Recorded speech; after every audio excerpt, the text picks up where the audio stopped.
বাংলাদেশের কোনো আলেম কখনো ভারতে পালিয়ে যায় নাই, বাংলাদেশের কোনো আলেম কখনো পাকিস্তানে পালিয়ে যায় নাই। আমরা দেখেছি যারা আমাদেরকে পাকিস্তানি রাজাকার বলতো, মোহাম্মদ শফি বাংলাদেশে ঘুমিয়ে আছেন, আল্লামা জুনায়েদ বাবুনগরী বাংলাদেশে ঘুমিয়ে আছেন, আল্লামা আজিজুল হক বাংলাদেশে ঘুমিয়ে আছেন, সৈয়দ ফজলুল করিম বাংলাদেশে ঘুমিয়ে আছেন। তারা কেউ পাকিস্তান পালিয়ে যায় নাই, কিন্তু ভারতের দালালরা ভারতে পালিয়ে গিয়েছে, ভারতের রাজাকাররা ভারতে পালিয়ে গিয়েছে। সুতরাং এই রাজাকার খেলা বাংলাদেশে আর চলবে না। বলেন না, ইসলামকে পরাজিত করতে পৃথিবীর কেউ পারবে। এখন তারা দেখলো কি করেন, এটা বললে তো মুসলমান খাবে না, যে জীবনের সব জায়গা থেকে ধর্মের ছায়া মুছে দিতে হবে। কারণ আমাদের দেশে যারা হাজার খুন করে তারাও দেখবেন আমাদেরকে এসে তাহাজ্জুদের গল্প শোনাতো, যে আমি প্রতিদিন 80 রাকাত তাহাজ্জুদ পড়ি। বলতো কি বলতো না? আমাদের দেশে যারা সাইকো ছিল, নিজের সামান্য ক্ষমতার জন্য হাজার হাজার মানুষকে পাখির মতো গুলি করে হত্যা করেছে, তারাও আমাদেরকে গল্প শোনাতো যে আমি প্রতিদিন ফজরের নামাজ পড়ে, প্রতিদিন ঘুম থেকে উঠে যায় নামাজ খুঁজি আর কোরআন শরীফ পড়ি। আমাদের দেশে সকল গল্প আপনারা শুনেন নাই? শুনেছেন। অনেক দালাল হুজুর ছিল, তাদের থেকে এগুলা বেশি বলতো। ছিল কি ছিল না? ছিল। তো তখন তারা দেখলো যদি এটা মুসলমানদেরকে বলি যে ধর্ম নিরপেক্ষতা মানে জীবনের সব জায়গা থেকে ধর্মের ছায়া মুছে দিতে হবে, তাহলে তো এগুলা মুসলমান খাবে না। তাহলে কি করো, এটাকে আরেকটু সফট করো। তাহলে কি করো, ধর্ম নিরপেক্ষতাকে আরেকটু সহজ করো। কেমনে সহজ করবা? এই যে খ্রিস্টানদের পথ আমাদের উপর চাপিয়ে দিয়েছে। কেমনে?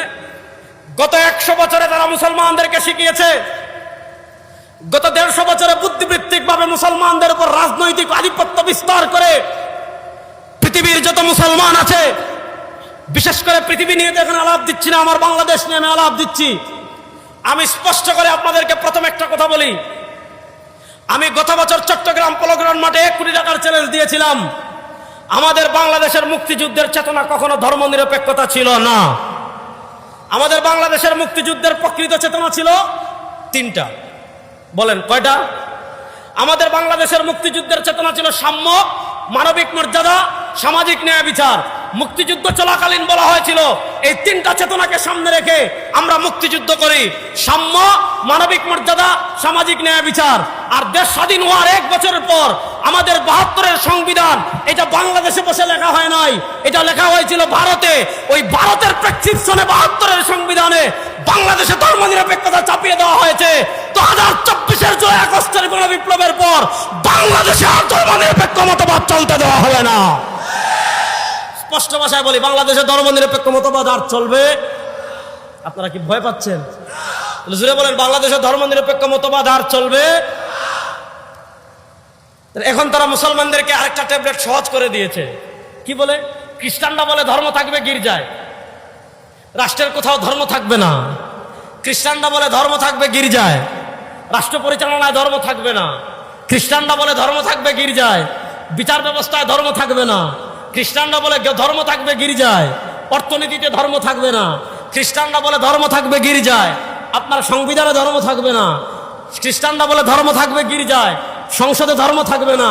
এবার মুসলমানদেরকে তারা শিখিয়েছে ইসলাম থাকবে মসজিদে, মুসলমানদেরকে শিখিয়েছে ইসলাম থাকবে মাদ্রাসায়, মুসলমানদেরকে শিখিয়েছে ইসলাম থাকবে খানকায়, মুসলমানদেরকে শিখিয়েছে ইসলাম থাকবে মাজারে, মুসলমানদেরকে শিখিয়েছে ইসলাম থাকবে ব্যক্তি জীবনে, মুসলমানদেরকে শিখিয়েছে ইসলাম থাকবে নামাজে, মুসলমানদেরকে শিখিয়েছে ইসলাম থাকবে রোজায়। রাষ্ট্রে ইসলাম লাগবে না, বিচার ব্যবস্থায় ইসলাম লাগবে না, অর্থনীতিতে ইসলাম লাগবে না, সংসদে ইসলাম লাগবে না, সংবিধানে ইসলাম লাগবে না, হাইকোর্টে ইসলাম লাগবে না, সুপ্রিম কোর্টে ইসলাম লাগবে না।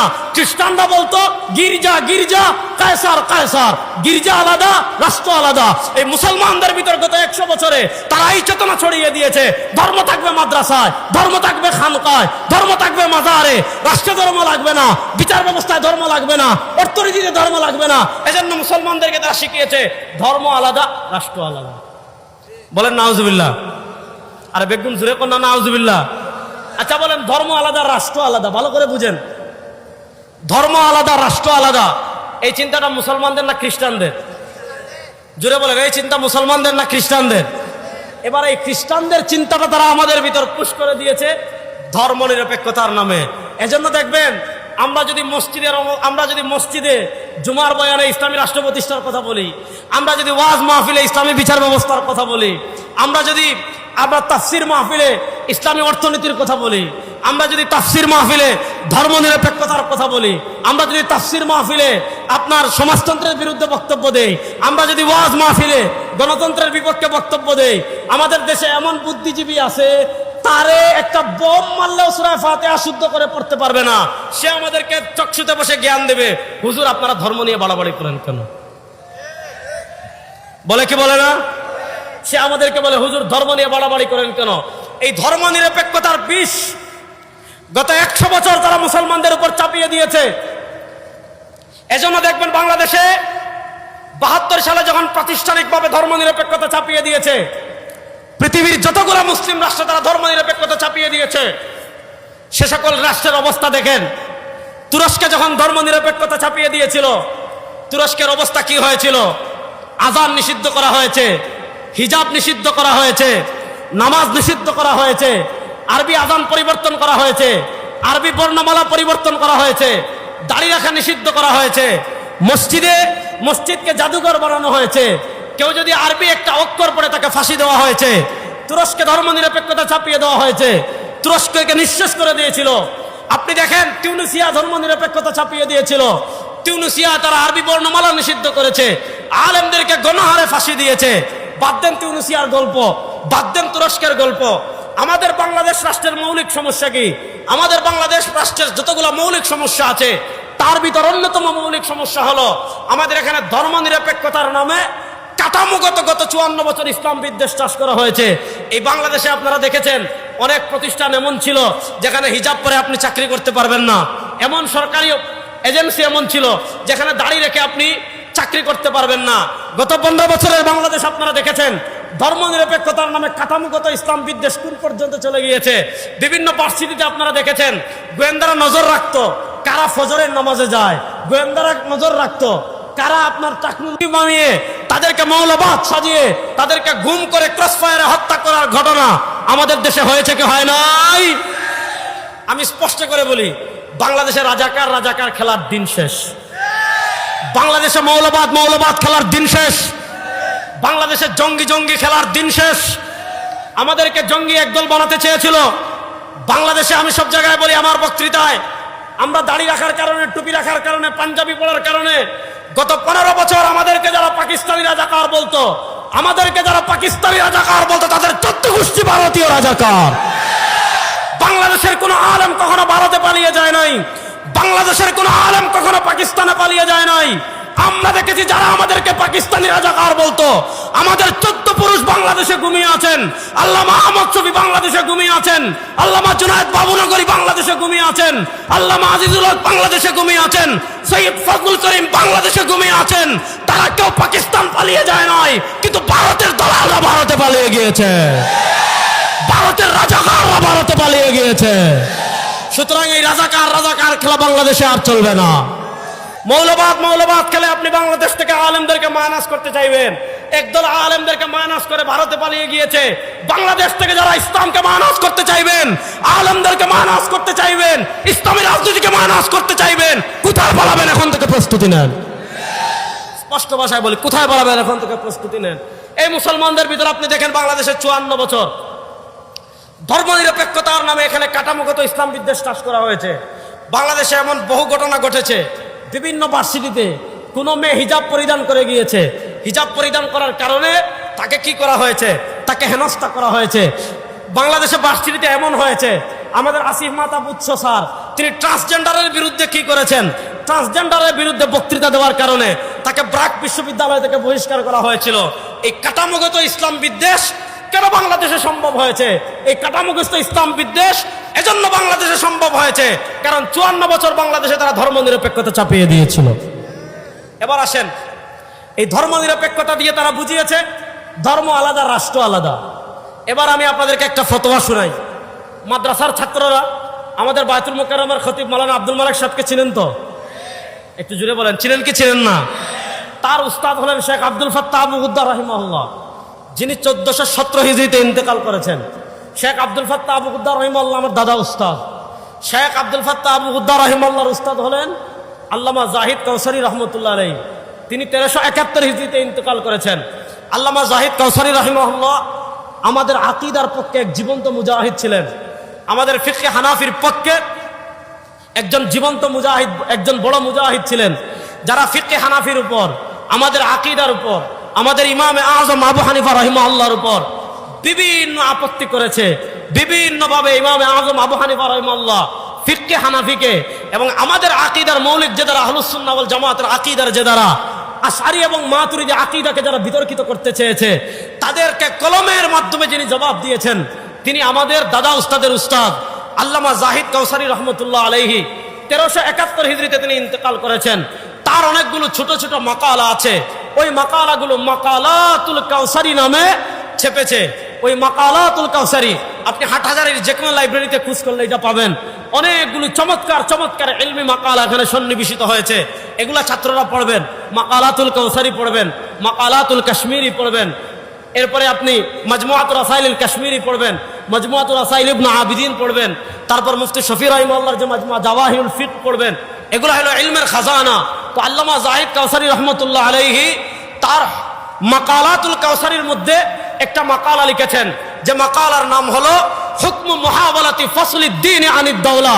কোন মুসলমান যদি খ্রিস্টানদের মতো মনে করে ধর্ম আলাদা রাষ্ট্র আলাদা, হুকম মুহাওয়ালাতি ফাসলিদ দ্বীন আনিদ দাওলা, কোন মুসলমান যদি ধর্ম এবং রাষ্ট্রকে আলাদা মনে করে, অর্থাৎ কেউ যদি মনে করে রাষ্ট্র পরিচালনায় ধর্ম লাগবে না, কেউ যদি মনে করে বিচার ব্যবস্থায় ধর্ম লাগবে না, কেউ যদি মনে করে অর্থনীতিতে ধর্ম লাগবে না, কেউ যদি মনে করে সংবিধানে ধর্ম লাগবে না, একটা হইল আমাদের দেশের সংবিধানে ইসলাম নাই, আমাদের দেশের বিচার ব্যবস্থায় ইসলাম নাই, আমাদের দেশের অর্থনীতিতে ইসলাম নাই, আমাদের দেশের রাষ্ট্র পরিচালনায় ইসলাম নাই। আমাদের দেশের রাষ্ট্র পরিচালনা হয় আব্রাহাম লিঙ্কনের থিম দিয়ে, আমাদের দেশের অর্থনীতি পরিচালিত হয় পুঁজিবাদ দিয়ে, আমাদের দেশের বিচার ব্যবস্থা পরিচালিত হয় ব্রিটিশের আইন দিয়ে, আমাদের বিচার ব্যবস্থায় ব্রিটিশ, আমাদের রাষ্ট্র পরিচালনায় আপনার আব্রাহাম লিঙ্কন, আমাদের অর্থনীতিতে পুঁজিবাদ।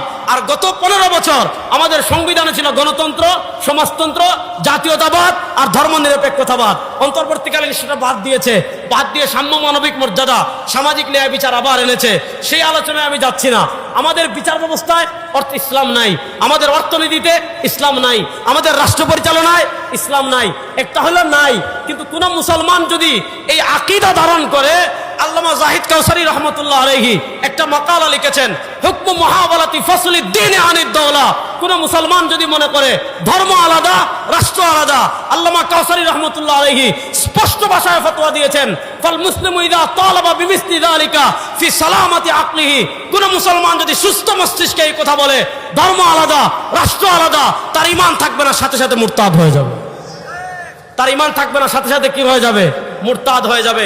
এবার আসেন, আমি জানি আজকে আমাদের হযরতের জানাজা আছে, এজন্য আমি আপনাদেরকে খুব লম্বা সময় নষ্ট করব না। আমি আপনাদেরকে খুব সহজ করে আরো দুইটা কথা বলে বিদায় নেব। এই বাংলাদেশের বয়স 54 বছর হয়েছে। এই 54 বছরে আপনারা বাংলাদেশে ধর্মনিরপেক্ষতা দেখেছেন। এই 54 বছরের বাংলাদেশে আপনারা বাঙালি জাতীয়তাবাদ দেখেছেন। এই 54 বছরের বাংলাদেশে আপনারা সমাজতন্ত্র দেখেছেন। এই 54 বছরের বাংলাদেশে আপনারা গণতন্ত্র দেখেছেন। এই 54 বছরের বাংলাদেশে আপনারা মুক্তিযুদ্ধের পক্ষ শক্তি দেখেছেন। 54 বছরের বাংলাদেশে নানা তন্ত্রের শাসন দেখেছেন। 54 বছরের বাংলাদেশে নানা মন্ত্রের শাসন দেখেছেন। আপনারা দেখেছেন তারা ধর্মনিরপেক্ষতার নামে আমাদের উপর ইসকনকে চাপিয়ে দিয়েছে। ধর্মনিরপেক্ষতার নামে আমাদের দেশে উগ্রবাদী হিন্দুবাদকে চাপিয়ে দিয়েছে। ধর্মনিরপেক্ষতার নামে আমাদের দেশে শিক্ষা সিলেবাসে হিন্দুত্ববাদী শিক্ষা সিলেবাস চালু করেছে। আপনি কোরআনের জিহাদের কথা বললে আপনাকে তারা জঙ্গি বানিয়ে দিবে। আপনি কোরআনের কিতালের কথা বললে আপনাকে তারা জঙ্গি বানিয়ে দিবে। আপনি ইসলামী রাষ্ট্রের কথা বললে আপনাকে তারা জঙ্গি বানিয়ে দিবে। দেখেন, আমি হিজবুত তাহরিরকে সাপোর্ট করি না, আমি জেএমবি কে সাপোর্ট করি না। প্রশ্ন হলো, উগ্রবাদের নামে যদি বাংলাদেশে হিজবুত তাহরিরকে নিষিদ্ধ করেন, উগ্রবাদের নামে যদি বাংলাদেশে জেএমবি কে নিষিদ্ধ করেন, উগ্রবাদিতার নামে যদি বাংলাদেশে আনসারুল্লাহ বাংলা টিমকে নিষিদ্ধ করেন, উগ্রবাদিতার নামে বিভিন্ন সংগঠন গোয়েন্দা সংস্থা তৈরি করে তারপর সেটাকে নিষিদ্ধ করে, প্রশ্ন হলো উগ্রবাদিতার কারণে যদি হিজবুত তাহরির নিষিদ্ধ হয়, উগ্রবাদিতার কারণে যদি জামাতুল মুজাহিদিন নিষিদ্ধ হয়, তাহলে উগ্রবাদিতার কারণে বাংলাদেশে কেন ইসকনকে নিষিদ্ধ করা হবে না? আপনারা দেখেছেন আমাদের বাংলাদেশে একের পর এক ইসলাম বিরোধী যত ষড়যন্ত্র আছে, বাংলাদেশের মানচিত্র এবং বাংলাদেশের স্বাধীনতা ভূখণ্ডের বিরুদ্ধে যত ষড়যন্ত্র আছে সবগুলোর সাথে ইসকন জড়িত আছে না নাই? জোরে বলেন না, সবগুলোর সাথে ইসকন জড়িত আছে না নাই? আমরা অন্তর্বর্তীকালীন সরকারকে বলবো, বাংলাদেশে জিএমবিকে যেমন নিষিদ্ধ করেছেন, হিজবুত তাহরিরকে যেমন নিষিদ্ধ করেছেন, বাংলাদেশের মুসলমানরা সাম্প্রদায়িক সম্প্রীতিতে বিশ্বাসী, সাম্প্রদায়িক সম্প্রীতিতে বিশ্বাসী বলেই এই হাটহাজারীতে আমি বয়ান করছি। বাংলাদেশের সর্ববৃহৎ মাদ্রাসা উম্মুল মাদারিসের পাশে হিন্দুদের মন্দির আছে, জীবনে মাদ্রাসা থেকে একটা ইটের টুকরাও কেউ মন্দিরে নিক্ষেপ করে নাই। বোঝা গেল বাংলাদেশের মুসলমান ধর্মীয় সম্প্রীতি যতটুকু বিশ্বাসী, পৃথিবীর কেউ ততটুকু ধর্মীয় সম্প্রীতি রক্ষা করতে পারে নাই। সময় কম, ভালো করে বুঝবেন। এই 54 বছর বাংলাদেশে এইভাবে ধর্মনিরপেক্ষতার নামে আমাদের উপর কখনো ইসকন চাপিয়ে দিয়েছে, আমাদের শিক্ষা সিলেবাসে কখনো হিন্দুত্ববাদ চাপিয়ে দিয়েছে, আমাদের উপর এনজিওর নামে কখনো ট্রান্সজেন্ডারবাদ চাপিয়ে দিয়েছে, কখনো পশ্চিমাদের এজেন্ডা বাস্তবায়ন করার চেষ্টা করেছে। এই সব কিছুর সমাধান কি? আমি ওই দিন আমার বক্তৃতায় বলেছি, আর কত আন্দোলন করব? এক একটা ইস্যু আসে, এক একবার আন্দোলন করি, মাঠে নামি, এটা শেষ, আরেকটা আসে, আবার আন্দোলন করি, আবার মাঠে নামি, আরেকটা ইস্যু আসে, আবার মাঠে নামি, আবার আন্দোলন করি। এভাবে আন্দোলন করতে করতে আর রক্ত দিতে দিতে আমাদের বাংলাদেশি মুসলমান ক্লান্ত হয়ে যাচ্ছে, তাদের হায়াত ফুরিয়ে যাচ্ছে। সব সমস্যার সমাধান একটা, এবার আর কোন তন্ত্রমন্ত্রকে বাংলাদেশের রাষ্ট্র ক্ষমতায় নেব না, এবার আল্লাহ কোরআনকে বাংলাদেশের রাষ্ট্র ক্ষমতায় নেওয়ার জন্য প্রস্তুত আছেন না? না,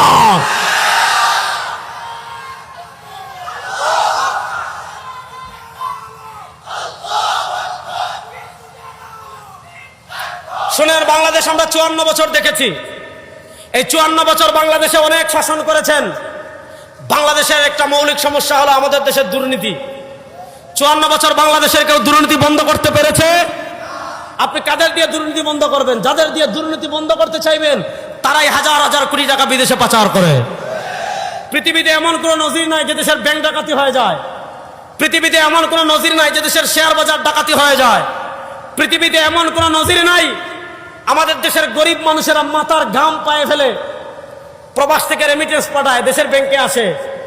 আমাদের দেশের শ্রমিকরা মাথার ঘাম পায়ে ফেলে কাপড় বানায়, রাষ্ট্রের আর্ন হয়। আমাদের বাংলাদেশের অর্থনীতি দাঁড়িয়ে আছে গার্মেন্টস শিল্প এবং রেমিটেন্সের উপর। আমাদের প্রবাসীরা রেমিটেন্স পাঠায়, আমাদের গার্মেন্টস শ্রমিকরা কষ্ট করে মাথার ঘাম পায়ে ফেলে পোশাক তৈরি করে, রাষ্ট্রের রিজার্ভ তৈরি হয়, রাষ্ট্রের টাকা জমা হয়। আমাদের কৃষক শ্রমিকরা আমাদের ট্যাক্সের টাকায় রাষ্ট্রের ফান্ড তৈরি হয়। গত 54 বছর আপনারা দেখেছেন যারা বিভিন্ন তন্ত্রমন্ত্র এবং মানুষের স্লোগান দিয়ে রাষ্ট্র পরিচালনা করেছে, তারা ব্যাংক ডাকাতি করেছে, শেয়ার বাজার ডাকাতি করেছে, দুর্নীতি করেছে, বাজারের টাকা চুরি করেছে, উন্নয়নের নামে রোডের বদলে বাস দিয়েছে, তেল চুরি করেছে, ডাল চুরি করেছে, ইট চুরি করেছে, মোবিল চুরি করেছে, আলকাতরা চুরি করেছে, জানালার পর্দাও চুরি করেছে।